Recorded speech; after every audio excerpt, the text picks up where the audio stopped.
guys, how's it going? Today I want to give you 9 reasons I think that everybody should be growing calendula in their garden. And I know calendula is a super popular plant that a lot of you have been growing throughout the years. This one in particular is called Lady Godiva Yellow. Here we are in the greenhouse getting toward the end of November and mine is still looking amazing. Now the ones I had planted out in the ground outside about a week ago, they were taken by a colder night. But I'm just amazed that they're looking so good, and I just wanted to get out here and show you and talk a little bit about this plant. Before we get into the reasons, there's a couple of things I wanted to talk about that are differences between a newer variety of calendula like this one, Lady Godiva Yellow, and your traditional varieties of calendula. So traditional varieties typically perform the best in cooler months. So spring and fall, at least here anyway, we have a really harsh growing environment. It gets really hot in the summer. They tend to lull out when it gets really hot. They don't go away, they just don't perform quite as nicely, as opposed to this one right here. This one blooms from the moment you plant it in the spring all the way until, well, a week ago outside, and it's still going for it in here.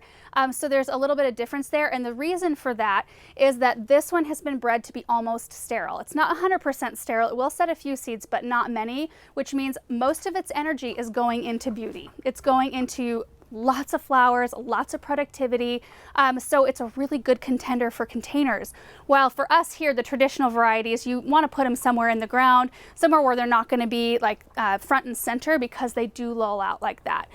But your traditional varieties will set seed and they will spread themselves around, which sometimes you want. Sometimes you want them to grow wherever they want to go, and sometimes you don't. Sometimes you want them to kind of stay right where you put them. So you've got kind of your pros and cons there. The first reason I think everybody should be growing this is that they're so easy to grow and maintain. So they're just a great one for any gardener, whether you're good at gardening or consider yourself good at gardening, or whether or not you're a beginner.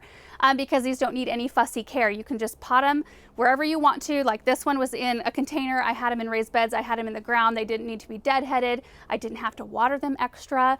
And they like a lot of sun. They're also, and this variety in particular is heat tolerant, so it's really good in hotter areas. The second reason, and this is actually a really big one for me, is that calendula act as a trap crop for aphids, whiteflies, and thrips. Aphids are my biggest problem.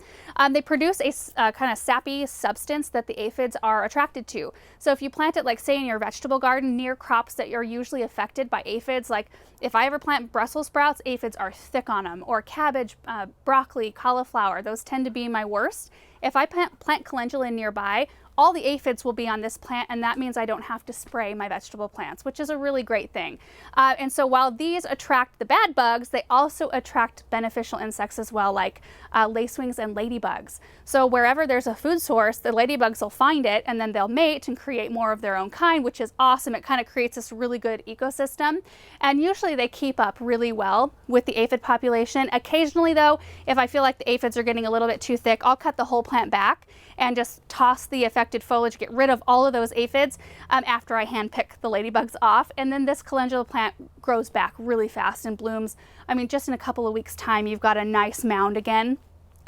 But if you are the type who just wants to spray the aphids and just be done with the problem, there are some really good natural sprays. We've done a video about it before. Rose RX, Midex, there's some insecticidal soap that works really good. I would recommend, if you are going to spray it though, get on it early before your beneficial insects show up, because those sprays will kill the beneficials as well if it makes contact with them. And then you want to use good judgment as to when you're spraying too, you know, either late in the evening or really early in the morning before your honeybees and other pollinators are out. So while I'm on the subject of insects, I did want to talk about pollinators, because there are some differences again between the newer variety and your traditional calendula.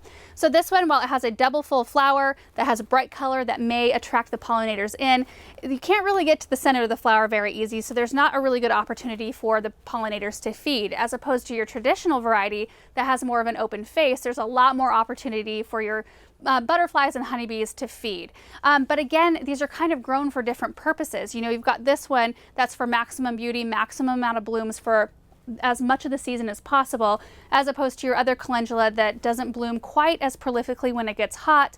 This one, traditional, will spread while this one won't, and you know, sometimes you want it to spread, sometimes you don't, so you just got to kind of weigh your options. The third reason is that it's beautiful in any garden. I mean, put it in an herb garden, containers in your vegetable garden, tuck it into your flower beds, maybe around your roses that like to get aphids.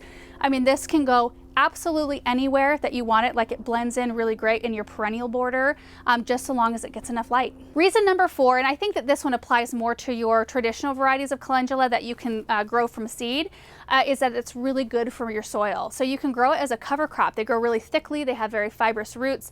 You can grow them, enjoy their beauty, wait till they die back in the fall, and then you can till them into your soil, and they add really good organic matter that way. Or you can grow them as a living mulch.